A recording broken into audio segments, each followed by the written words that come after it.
झारखंड की कानून व्यवस्था को लेकर सियासत एक बार फिर गर्मा गई है। पूर्व मंत्री के.एन. त्रिपाठी ने मुख्यमंत्री हेमंत सोरेन पर तीखा हमला बोलते हुए कहा कि अगर मुख्यमंत्री गृह विभाग को पर्याप्त समय नहीं दे पा रहे हैं तो उन्हें यह विभाग किसी सक्षम मंत्री को सौंप देना चाहिए। उन्होंने राज्य में बढ़ते अपराध, पुलिस की कार्यशैली और डीजीपी की नियुक्ति पर भी गंभीर सवाल उठाए। इतना ही नहीं, के.एन. त्रिपाठी ने केंद्र सरकार की एथेनॉल मिश्रण नीति पर भी सवाल खड़े किए हैं। आखिर उन्होंने क्या कहा, आइए विस्तार से समझते हैं। मेदिनीनगर परिसदन में आयोजित प्रेस कॉन्फ्रेंस में पूर्व मंत्री के.एन. त्रिपाठी ने कहा कि झारखंड में लगातार बढ़ रही आपराधिक घटनाएं राज्य सरकार के कानून व्यवस्था पर सवाल खड़े कर रहे हैं। उन्होंने आरोप लगाया है कि पुलिस के निचले स्तर के कुछ अधिकारियों की अपराधियों से मिली भगत की बातें सामने आ रही है। ऐसे मामलों की निष्पक्ष जांच कर दोषियों के खिलाफ सख्त कार्रवाई होनी चाहिए। उन्होंने हाल ही में मेदिनीनगर के बाईपास रोड स्थित जेएमपी परिसर में तैनात गार्ड विनोद पांडे को गोली मारकर हत्या की घटना का भी जिक्र किया।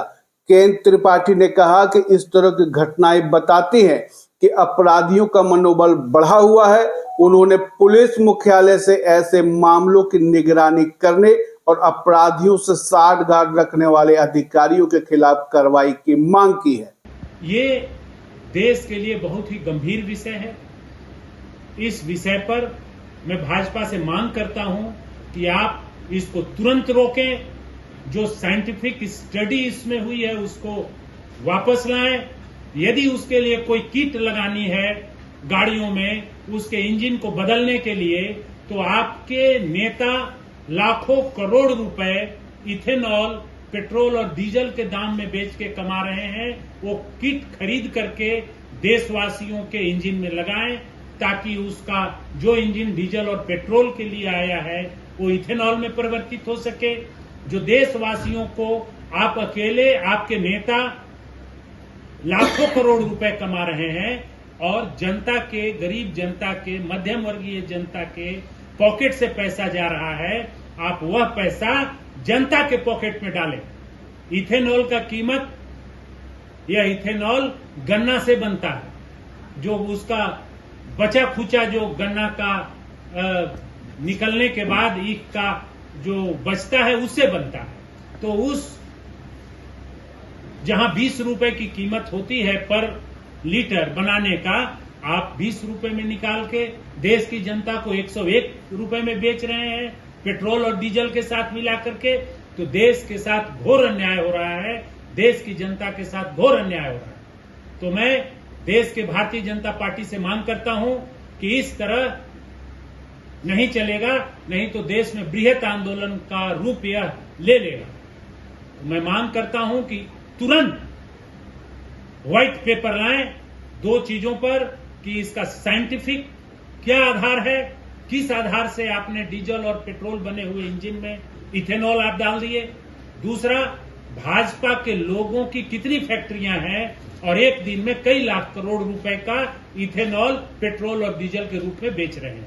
इससे लोगों को कितना नुकसान हो रहा है। तो ये एक महत्वपूर्ण विषय था। दूसरा महत्वपूर्ण विषय है, इस राज्य में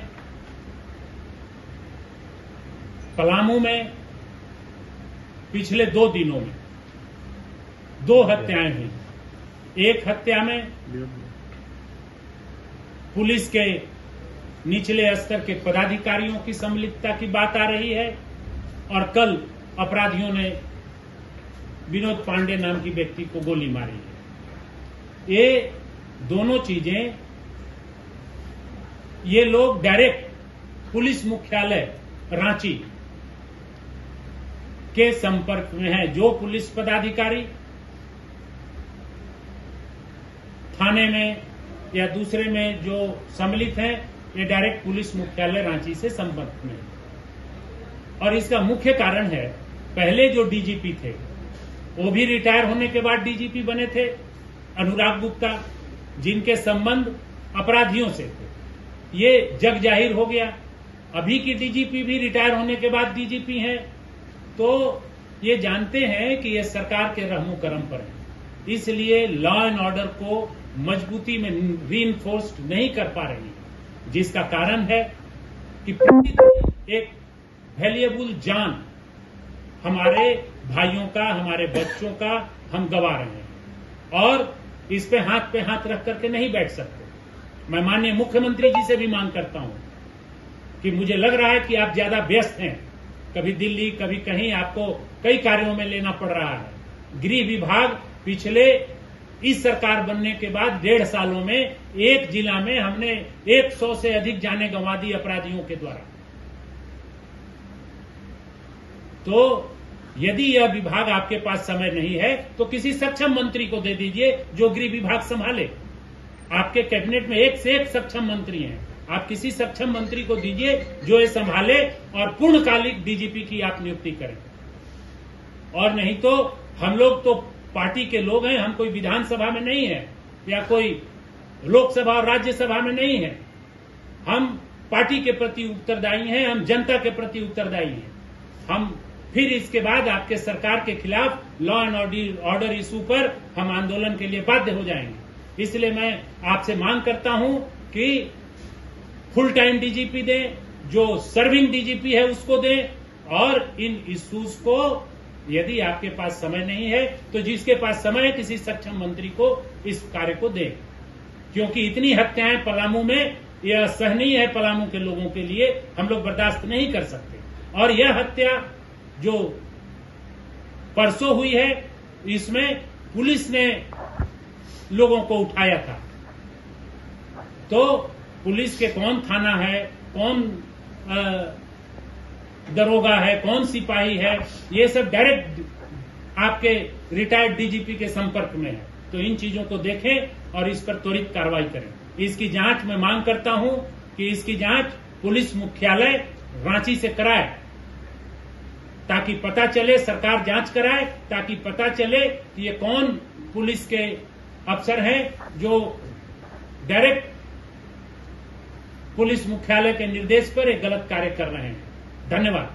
झारखंड में कानून व्यवस्था और सुरक्षा व्यवस्था को लेकर राजनीतिक बयानबाजी लगातार तेज होती जा रही है। अब देखना होगा KN त्रिपाठी के आरोपों और सुझावों पर राज्य सरकार क्या जवाब देती है। एथनॉल नीति पर केंद्र सरकार की ओर से क्या प्रतिक्रिया सामने आती है।